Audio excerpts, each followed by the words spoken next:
Makati City Mayor Jedjomar Junjun Binay may file og petisyon sa Court of Appeals aron hatagan siya og temporary restraining order batok sa suspension nga gimando sa ombudsman.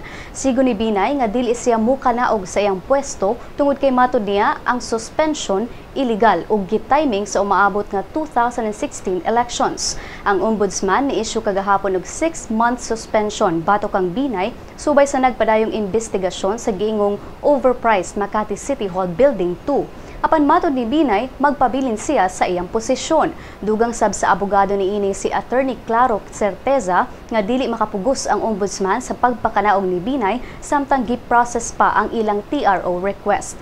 Gitudlo ni Binay si DILG Secretary Mar Rojas nga maoy nagpaluyo sa iyang gipanganlan nga Special Express Suspension.